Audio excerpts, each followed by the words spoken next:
Hello student, मैं हूं आपका प्रदीप सर और आप मुझे देख रहे हैं लॉकडाउन प्रदीप केमिस्ट्री क्लासेस के यूट्यूब चैनल पे। मैं आज आपको पढ़ाने जा रहा हूं लेक्चर 7 पार्ट 2 वॉल्यूम 3। इससे पहले मैं जो है 2 वॉल्यूम कंप्लीट कर चुका हूं, जिसमें मैंने SN2 रिएक्शंस के बारे में बता चुका हूं। आज मैं वॉल्यूम 3 में आपको पढ़ाऊंगा यूनिमॉलिक्यूलर न्यूक्लियोफिलिक सब्स्टिट्यूशन रिएक्शंस।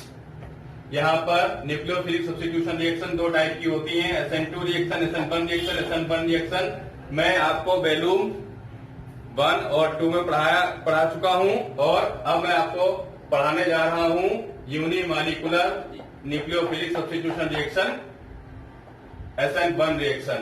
देखिए क्या होती है SN1 रिएक्शन। चलिए स्टार्ट करते हैं, कंटिन्यू करते हैं। और कंटिन्यू करने से पहले अगर आप हमारे चैनल पे नए हो तो सब्सक्राइब करना मत भूलिएगा और आपको लेक्चर पसंद आए तो जल्दी से उसको लाइक कीजिए। चलिए स्टार्ट करें। When the rate of a nucleophilic substitution reaction depends upon the concentration of only substrate, यानी कि क्या होता है कि न्यूक्लियोफिलिक सब्स्टिट्यूशन रिएक्शन में जब कंसंट्रेशन का रेट केवल सबस्ट्रेट पे डिपेंड करता है तो वहां पर यूनिमॉलिक्यूलर यानी कि SN1 रिएक्शन होती है। देखें कैसे, देखिए रेट ऑफ रिएक्शन सबस्ट्रेट और न्यूक्लियोफाइल्स। यहाँ पर रेट केवल किस पे डिपेंड कर रहा है, एल्किल हैलाइड जो कि सबस्ट्रेट है, और न्यूक्लियोफाइल पे क्या है, 0 है। तो रेट क्या होगा, 1, यानी कि ये किस ऑर्डर की रिएक्शन है, ये फर्स्ट ऑर्डर की रिएक्शन है। इसीलिए हम लोग इसे बोलते हैं सब्स्टिट्यूशन न्यूक्लियोफिलिक यूनिमॉलिक्यूलर रिएक्शंस। इसीलिए इसको हम शॉर्ट फॉर्म में SN1 लिखते हैं। तो जैसे कि मैंने बताया कि यहाँ पर जो रेट है वो केवल एल्किल हैलाइड के कंसंट्रेशन पे ही डिपेंड कर रहा है। यहाँ पर न्यूक्लियोफाइल के वीक या स्ट्रांग होने से कोई फर्क नहीं पड़ेगा। जैसा कि SN2 रिएक्शंस में पढ़ रहा था, वहां पर वीक बेस रिप्लेस हो रहा था किसके द्वारा, स्ट्रांग बेस के द्वारा। तो वहां पर उसकी कंसंट्रेशन पर फर्क पड़ रहा था, लेकिन यहाँ पर केवल और केवल किसी कंसंट्रेशन से फर्क पड़ेगा, सबस्ट्रेट की कंसंट्रेशन से फर्क पड़ेगा। चलिए एक एग्जाम्पल के फॉर्म में एक जो है हम क्या देख लेते हैं, एक रिएक्शन देख लेते हैं। हमने टर्ट ब्रोमाइड लिया एज अ सबस्ट्रेट और hydroxide ion as a nucleophile use किया है। ये हाइड्रोक्साइड आयन कहां से आया, ये वाटर से आया। हम यहाँ पे वाटर से रिएक्शन कराते हैं तो वाटर किसमें चेंज हुआ, H+ और OH- में। तो यही OH- as a nucleophile use हो रहा है। SN1 मैकेनिज्म है। अब हमें क्या मिलेगा, टर्ट ब्यूटाइल अल्कोहल मिलेगा। और यहाँ पर लीविंग ग्रुप क्या है, यहाँ पर लीविंग ग्रुप, सॉरी यहाँ पर ब्रोमाइड लिखना भूल गया था, तो यहाँ पे मैं ब्रोमाइड लिख देता हूँ, जो कि लीविंग ग्रुप है। यहाँ पर जो है Br- ब्रोमाइड आयन, यहाँ पर लीविंग ग्रुप, यहाँ इसको जो है सबस्ट्रेट को छोड़ के चला जाएगा और जो OH न्यूक्लियोफाइल होगा वो लग जाए, यहाँ पर जो बैलेंसी खाली हुई थी वहां पे लग जाएगा, तो बन जाएगा tert butyl alcohol as a product. अब हम इसकी मैकेनिज्म देख लेते हैं किस तरीके से SN1 रिएक्शन है। SN2 रिएक्शन हमने पढ़ी थी, उसमें हमने ये देखा था कि वहां पर जो मैकेनिज्म थी वो कैसी थी, वो थी 1 स्टेप वाली, और यहाँ पर कैसी है, यहाँ पर जो है 2 स्टेप में कंप्लीट हो रही है। तो ये एक डिफरेंस यहाँ पर आप ध्यान रखिएगा। तो मैकेनिज्म में फर्स्ट स्टेप क्या है, the alkyl halide ionize to give a planar carbocation intermediate and bromide ion. यानी कि जो एल्किल हैलाइड है वो आयनाइज हो जाएगा। जो पहला स्टेप है वो आयनाइजेशन का है और वो रिवर्सिबल है और ये स्लो स्टेप होता है। कैसा होता है, स्लो स्टेप होता है। तो यहाँ पर हमने देखा कि आयनाइजेशन के बाद ये कार्बोकेटायन में चेंज हो जाएगा सबस्ट्रेट और leaving group Br bromide ion निकल जाएगा। अब यहाँ पर ये जो था वो sp3 सबस्ट्रेट जो था sp3 हाइब्रिडाइज था, और जो कार्बोकेटायन है ये एक प्लेन में है। कैसे है, किसमें है, प्लेन में है। तो ये कैसे होंगे, ये कैसे होंगे, ये प्लेनर होगा, तो ये sp2 हाइब्रिडाइज होगा। दूसरी चीज यहाँ पर ये स्लो स्टेप है, तो ये रेट डिटरमिनिंग स्टेप है। यहाँ पर जो है रेट डिटरमाइनिंग स्टेप है, तो यहाँ पर सबस्टेट है, ये सबस्टेट से ही क्या होगा, सबस्टेट से ही इसकी कंसंट्रेशन पर, इस सबस्टेट की कंसंट्रेशन से रिएक्शन पर जो है रिएक्शन के रेट पे फर्क पड़ेगा। अब सेकेंड स्टेप देखते हैं। सेकेंड स्टेप में हम किसको इंट्रोड्यूस करा रहे हैं, इंट्रोड्यूस करा रहे हैं हम न्यूक्लियोफाइल को। ये बहुत ही फास्ट होता है। अब देखिए यहाँ पे the nucleophile can attack planar carbocation from either side to give the product. यानी कि अब ये कार्बोकैटायन, ये क्या है, कार्बोकैटायन, प्लेनर कार्बोकैटायन है। क्या है, प्लेनर कार्बोकैटायन। अब यहाँ पर ये एज अ इंटर कार्बोकैटायन यहाँ पर इंटरमीडिएट बना था।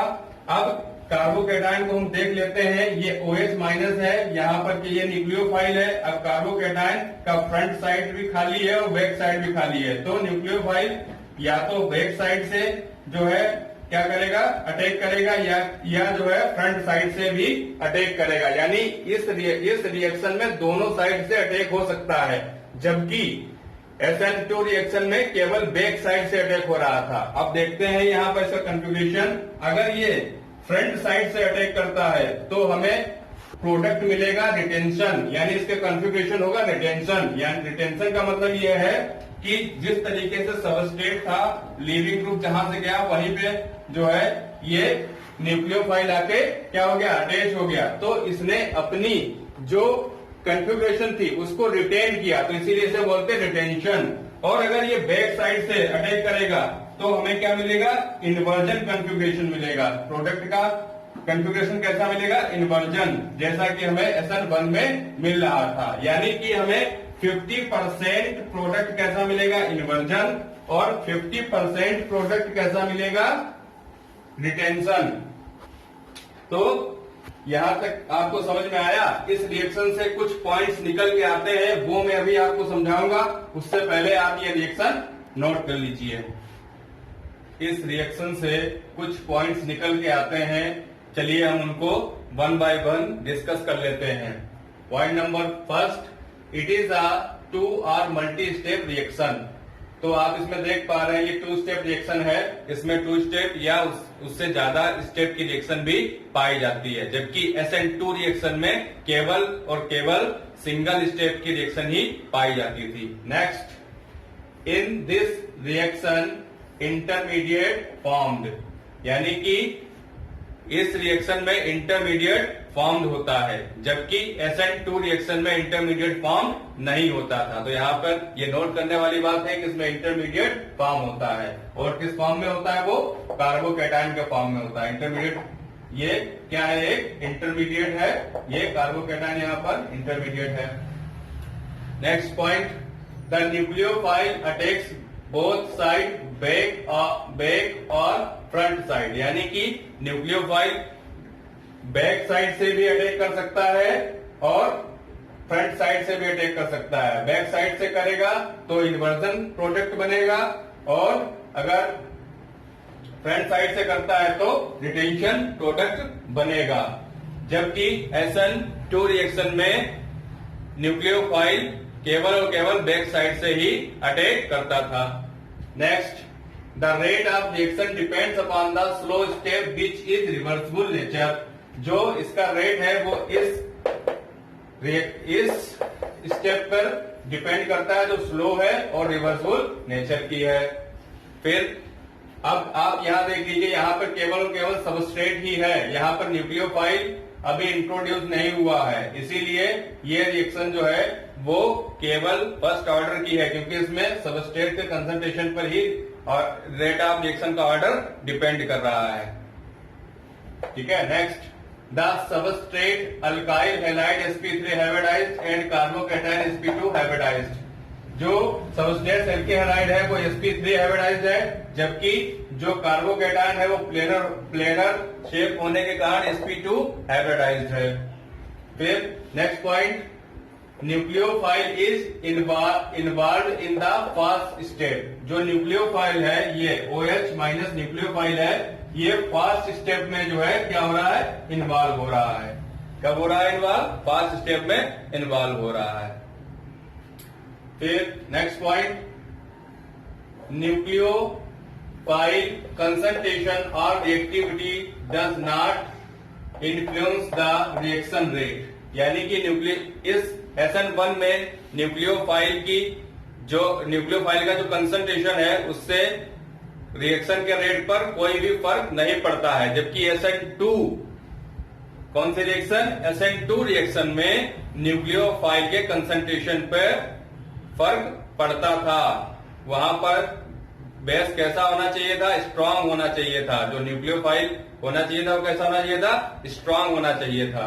तो यहां पर तो फर्क नहीं पड़ रहा है, इसीलिए ये फर्स्ट ऑर्डर की रिएक्शन है। फिर next, the rate depends upon only alkyl halide, therefore this reaction is first order and called unimolecular nucleophilic substitution reactions। तो इसमें क्या होता है कि जो रेट होता है वो केवल सबस्ट्रेट पर ही वो सबस्ट्रेट के कंसंट्रेशन पर ही डिपेंड करता है, इसीलिए क्या है, ये फर्स्ट ऑर्डर की रिएक्शन है और इसीलिए इसको बोलते हैं unimolecular nucleophilic substitution reaction, SN1 reaction. और एक इंपॉर्टेंट पॉइंट इसमें और भी है, rearrangement found in SN1 reactions. हम जानते हैं कि रीअरेंजमेंट क्या होता है, कार्बोकेटाइन में रीअरेंजमेंट पाया जाता है, क्योंकि उसमें क्या होता है कि स्टेबिलिटी ऑर्डर देखें तो सबसे मोर स्टेबल होता है 3rd डिग्री कार्बोकेटाइन और लेस स्टेबल होता है 1 डिग्री। तो अगर कहीं 1 डिग्री या 2 डिग्री जो है मोर स्टेबल कार्बोकेटाइन में अरेंज हो रहा होगा तो वहां पर वो क्या करेगा, रीअरेंज कर लेगा। तो ये यहां तक हमने पढ़ा। अब इस वीडियो में आगे हम पढ़ेंगे रीअरेंजमेंट के बारे में कि कैसे जो है SN1 रिएक्शन में रीअरेंजमेंट होता है, और फिर उसी के साथ हम पढ़ेंगे स्टीरियोकेमिस्ट्री ऑफ SN1। उसमें मैं आपको बताऊंगा किस तरीके से ये इन्वर्जन और जो है रिटेंशन होता, कन्फिग्रेशन होता है। तो अब हम आपको लिए चलते हैं वीडियो के नेक्स्ट सेशन में, जहां पर हम रीअरेंजमेंट और स्टीरियोकेमिस्ट्री पढ़ेंगे। तो यहाँ तक हम लोगों ने पढ़ा। अब हम देख लेते हैं SN1 मैकेनिज्म का एनर्जी डायग्राम। तो इसमें टर्ट ब्यूटाइल ब्रोमाइड की हमने वाटर से रिएक्शन कराई है। वाटर जब आयनाइज होता है तब H+ और OH- आयन देता है। OH- एज या न्यूक्लियोफाइल अटैक करता है टर्ट ब्यूटाइल ब्रोमाइड पे। ये अभी हमने रिएक्शन में देखा।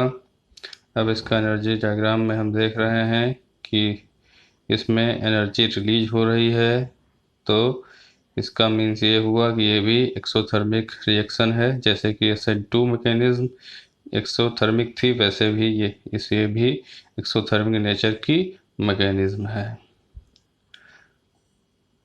अब हम बात करेंगे कि SN1 मैकेनिज्म में रीअरेंजमेंट हो सकता है, तो किस तरीके से इसमें रीअरेंजमेंट होता है।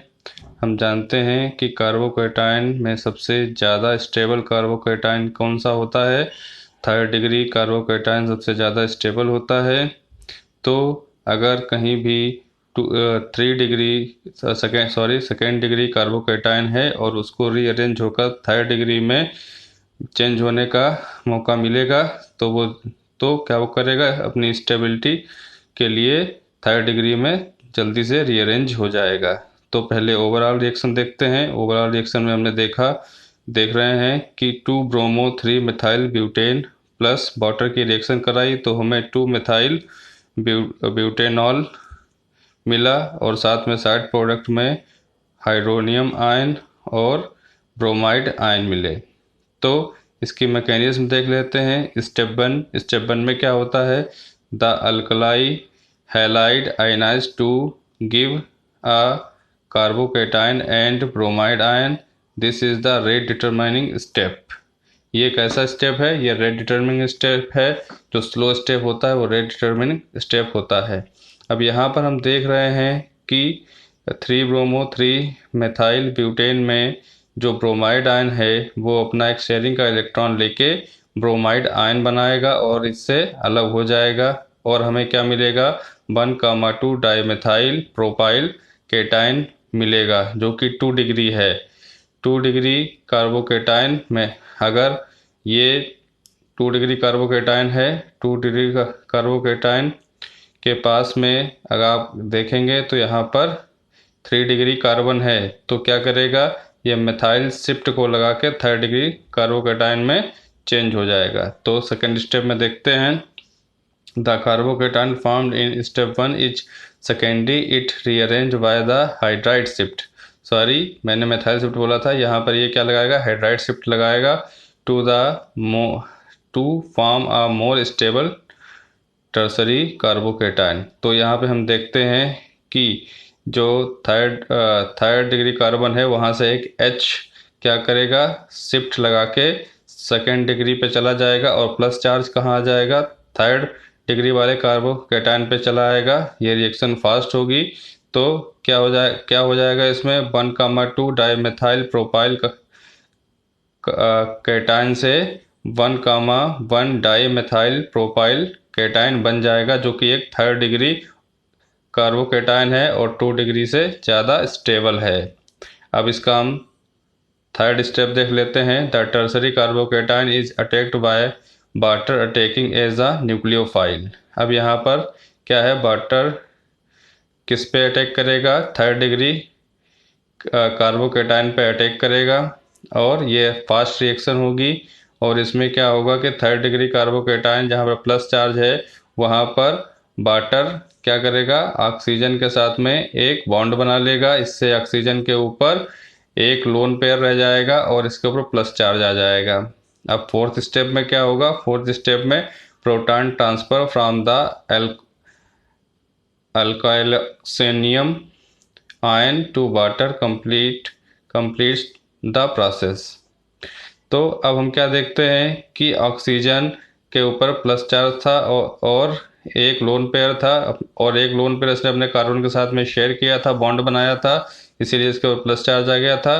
तो हम जानते हैं कि ऑक्सीजन के ऊपर बहुत ज़्यादा देर तक क्या होता है, प्लस चार्ज नहीं रह सकता है, इसलिए क्या होता है, H क्या करता है, वो H चला जाएगा दूसरे वाटर मॉलिक्यूल के पास और यहाँ पर OH बचेगा और साथ में ऑक्सीजन के ऊपर एक लोन पेयर भी बचेगा। ये फास्ट रिएक्शन होगी। तो इस तरीके से 1,1 डैश डाई मेथाइल प्रोपाइल हाक्सोनियम से जब एक H प्लस प्रोटॉन रिलीज हो जाएगा तब यहाँ पर बचेगा, तो क्या ये किस में चेंज हो जाएगा, ये 2-मिथाइल 2-ब्यूटेनॉल में चेंज हो जाएगा प्लस साइड प्रोडक्ट के फॉर्म में हमें हाइड्रोनियम आयन मिलेगा। तो आपको ये मैकेनिज्म समझ में आई होगी कि किस तरीके से SN1 में रीअरेंजमेंट होता है। तो रीअरेंजमेंट क्यों होता है, स्टेबिलिटी पाने के लिए रीअरेंजमेंट होता है, इसीलिए सेकेंडरी से टर्सरी में। अब हम देखेंगे कि स्टीरियोकेमिस्ट्री SN1 रिएक्शन की। तो stereochemistry of SN1 reaction, stereochemistry देख लेते हैं जल्दी से।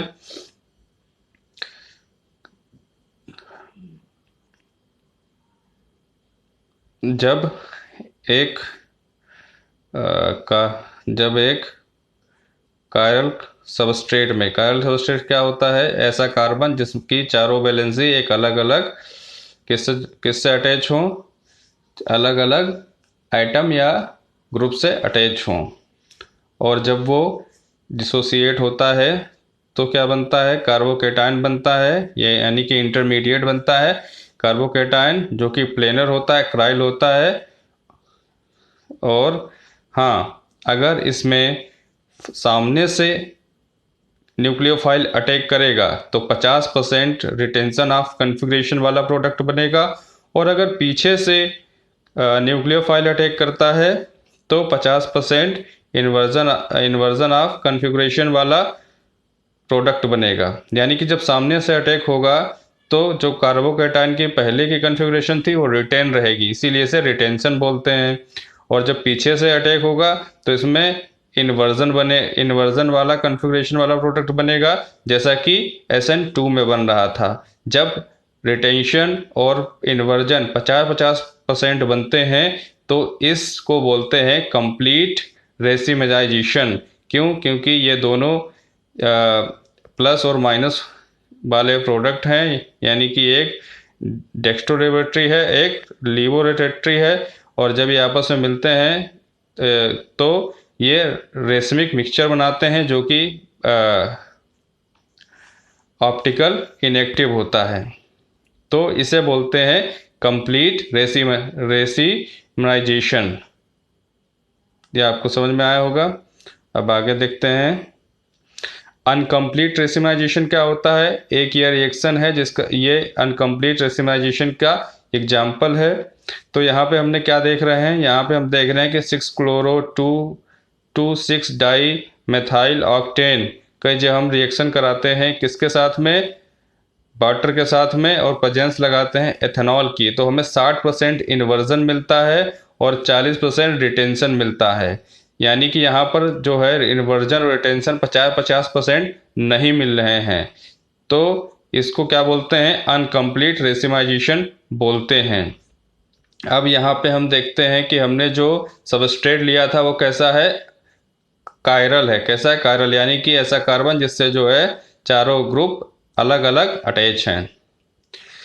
तो यहाँ पर अनकम्प्लीट रेसिमाइजेशन क्यों हुआ ये भी हम समझते हैं।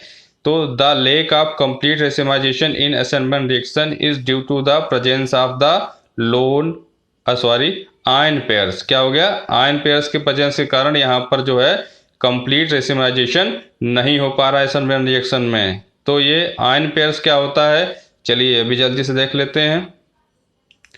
देखिए, जब कायरल कार्बन पे जो है क्या होता है, यहाँ इस पे जब न्यूक्लियोफाइल अटैक करता है तो यहाँ पे क्या होता है कि जो इसका लीविंग ग्रुप होता है, लीविंग ग्रुप यहाँ से हटता है। तो जब लीविंग ग्रुप यहाँ पे हटा तो वो कहीं जाता नहीं है, क्योंकि कार्बोकेटाइन को प्लस चार्ज आता है और लीविंग ग्रुप को माइनस चार्ज होता है, तो वो उसके पास में ही रहता है प्लस माइनस अट्रैक्शन के इंटरेक्शन के चक्कर में। तो यहाँ पे आप देख पा रहे होंगे। तो इसलिए क्या होता है कि जो बैक साइड है वो जो है न्यूक्लियोफाइल अटैक के लिए अच्छी हो जाती है, जबकि जो सामने वाली साइड है वहाँ पर क्या होता है, लीविंग ग्रुप है जिसके ऊपर माइनस चार्ज है और न्यूक्लियोफाइल भी माइनस चार्ज है, तो वो सामने से अटैक करने में उसको दिक्कत आती है। तो इसीलिए इसमें लिखा हुआ है this side shielded from attack, जबकि बैक साइड क्या है, this side open to attack. तो क्या होता है कि न्यूक्लियोफाइल पीछे से अटैक करता है और कौन सा प्रोडक्ट बनता है, इन्वर्जन मेजर प्रोडक्ट बनता है। क्या बनता है, इन्वर्जन मेजर प्रोडक्ट बनता है। और दूसरी कंडीशन में देखते हैं हम, दूसरी कंडीशन में क्या होता है कि जब लीविंग ग्रुप वहां से हट जाता है और कार्बोकेटाइन फ्री हो जाता है, तब इसके लिए दोनों साइड खुल जाती हैं। तो ये पीछे से भी अटैक कर सकता है और सामने से भी अटैक कर सकता है। तो इसीलिए फ्री कार्बोकेटाइन जब होता है तो पीछे से और आगे से दोनों तरफ से अटैक हो सकता है। तो हमें इन्वर्जन और रिटेंशन दोनों टाइप के प्रोडक्ट मिल जाते हैं, इसे हम रेसिमाइजेशन कहते हैं। लेकिन जब आयन पेयर प्रेजेंट रहता है तब हमें केवल इन्वर्जन वाला ही प्रोडक्ट मेजर फॉर्म में मिलता है। मिलता तो हमको जो है रिटेंशन वाला भी है, लेकिन वो कम मिलता है। मेजर कौन सा मिलता है, इन्वर्जन मिलता है। तो आपको समझ में आया होगा। अब आइए देखिए, इसमें भी हम एक तरीके एक बार फिर से अच्छे से समझ लें। एक कायरल कार्बन है जिसका आयनाइजेशन हुआ और आयनाइजेशन होने के बाद वो कार्बोकेटाइन में चेंज हुआ और उसके साथ ही उसके पास में लीविंग ग्रुप भी है। तो जब कार्बोकेटाइन लीविंग ग्रुप, इसे बोलते हैं आयन पेयर। फिर यहाँ पर इसमें जो है नीचे देखते हैं कि leaving group shielded from side of carbocation, nucleophile attack faster from back, more inversion of configuration than retain. यानी कि जो है पीछे से कौन अटैक कर रहा है, कार्बोकेटाइन तेजी से अटैक करेगा, क्योंकि जो है सामने की जो साइड है वो लीविंग ग्रुप ने शील्ड कर रखी है।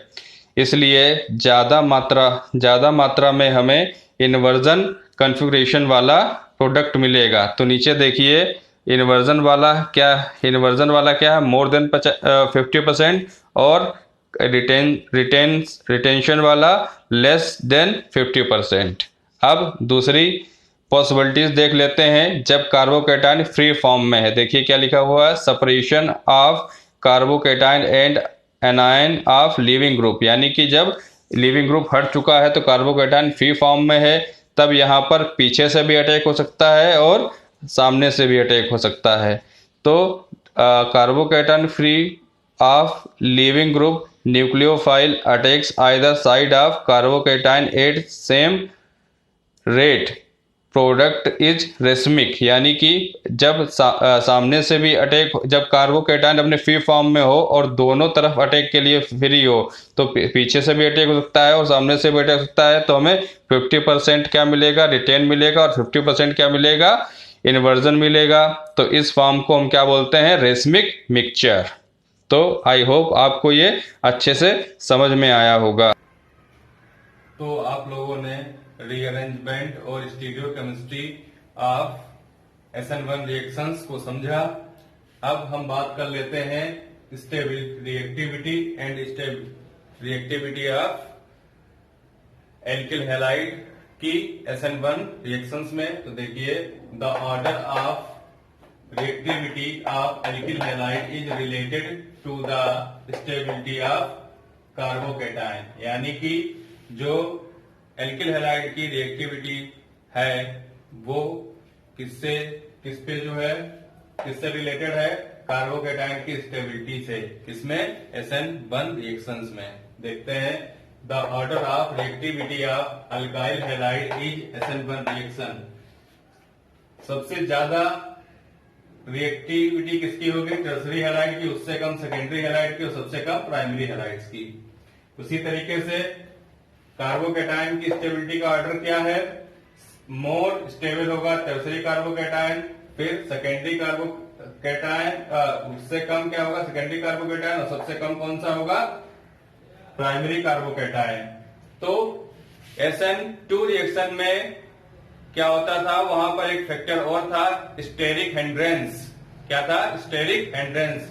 अब SN1 रिएक्शन में स्टेरिक हिंड्रेंस जैसी कोई चीज नहीं है। इसका कारण क्या है, कारण ये है कि जो इंटरमीडिएट कार्बोकैटायन है उसका जो शेप है वो कैसा है, प्लेनर शेप है। कैसा है, प्लेनर शेप। तो इसलिए यहाँ पर न्यूक्लियोफाइल को अटैक करने के लिए फ्रंट और बैक दोनों की साइड खुली हुई है। यहाँ पर स्टेरिक हिंड्रेंस का कोई भी दिक्कत नहीं है। तो आज का लेक्चर हमारा यहीं पे खत्म होता है। अगर आपको अच्छा लगा हो तो आप हमारे लेक्चर को लाइक कीजिए। अब नेक्स्ट लेक्चर में मैं आपको फैक्टर इफेक्टिंग इन SN1 रिएक्शन पढ़ाऊंगा। तब तक के लिए गुड बाय।